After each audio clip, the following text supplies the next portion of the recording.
आणि यायला उशीर झाला त्याबद्दल आपल्या सगळ्यांची दिलगिरी देखील व्यक्त करतो. लोकसभेच्या निवडणुका पहिल्या टप्प्याच्या पार पडल्या. दुसरा टप्पा, तिसरा टप्पा, चौथा आणि पाचवा हा महाराष्ट्राचा शिल्लक आहे आणि यामध्ये बुलढाणा लोकसभा मतदारसंघ देखील शिल्लक आहे.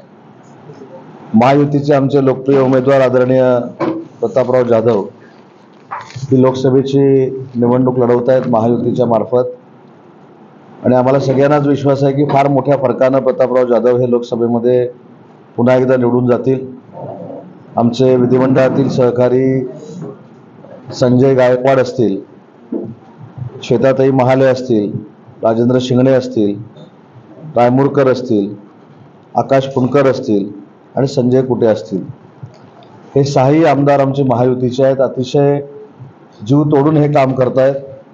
माननीय पंतप्रधान नरेंद्र मोदी साहेबांना पुन्हा एकदा पंतप्रधान करण्यासाठी सगळेच महायुतीतले आमदार, त्याच्यानंतर पदाधिकारी हे अतिशय मेहनतीनं प्रत्येक उमेदवार निवडून येईल यासाठी मेहनत घेत आहेत. राज्याचे मुख्यमंत्री एकनाथजी शिंदे, उपमुख्यमंत्री देवेंद्रजी, अजितदादा यांच्या नेतृत्वाखाली जी काही विकासाची कामं झालेली आहेत, जे काही प्रश्न आम्ही सोडवलेले आहेत, ते देखील या आमदार महोदयांच्या नेतृत्वाखाली घराघरामध्ये पोहोचवण्याचा आम्ही प्रयत्न करतोय आणि त्याच्यातनं 4 तारखेला यश या मतदारसंघातनं महायुतीला नक्की आहे. पण या संपूर्ण मतदारसंघाचा जर आपण अभ्यास केला किंवा मतदारसंघामधले उमेदवार जर बघितले तर इथल्या लोकांच्या भावनेला हात घालून मतं मिळवण्याचा प्रयत्न करणारी प्रवृत्ती फार मोठी या निवडणुकीच्या निमित्तानं वाढताना आपल्याला दिसते. उदाहरणार्थ शेतकऱ्यांचे प्रश्न मंत्रालयामध्ये सुटतात, कॅबिनेटमध्ये सुटतात आणि ते कधी सुटणार आहेत याची माहिती घेऊन या बुलढाणाच्या परिसरामध्ये आंदोलनं करायची आणि तो दुसऱ्या दिवशी निकाल जाहीर झाल्यानंतर तो माझ्या माध्यमातूनच झालेला आहे अशा पद्धतीचा एक भावनिक प्रचार या संपूर्ण परिसरामध्ये करायचा, असे देखील काही संघटनांचे प्रतिनिधी आज लोकसभा लढवत आहेत.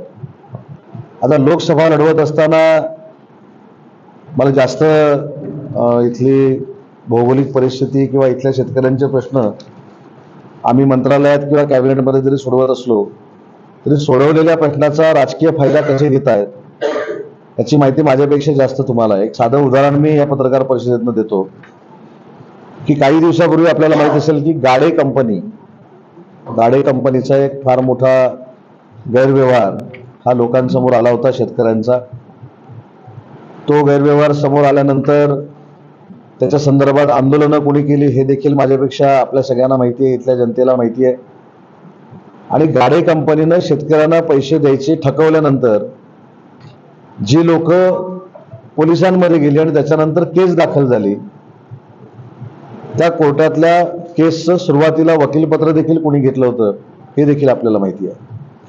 त्याच्यामुळे शेतकऱ्यांच्या आंदोलनाचा गैरवापर करून स्वतःचं पोट भरायचं ही प्रवृत्ती फार मोठ्या पद्धतीनं या संपूर्ण परिसरामध्ये काही नेत्यांमधनं वाढत असताना त्यातलाच एक नेता आज प्रतापराव जाधवांच्या समोर लोकसभेच्या निवडणुकीला उभा आहे.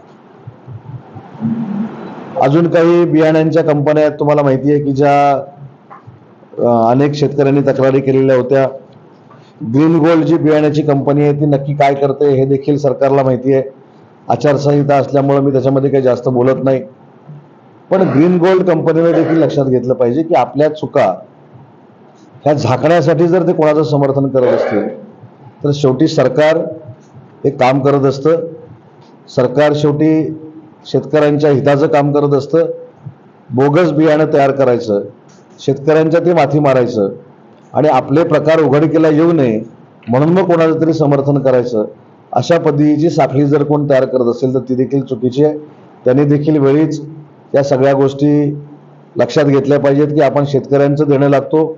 बळीराजाच्या संपूर्ण भरभराटीसाठी सरकार काम करत असताना त्यांच्याच माथी बियाणे बोगस मारायचे हे देखील काही योग्य नाही, अशी देखील चर्चा आहे. मी आता परवा देखील बुलढाण्यामध्ये आलो होतो. आता देखील मला काही व्यावसायिक भेटले की दादागिरी करून पैसे मागण्याचा प्रकार देखील या परिसरामध्ये व्हायला लागलेला हा खरोखरच निषेध करण्यासारखा प्रकार आहे.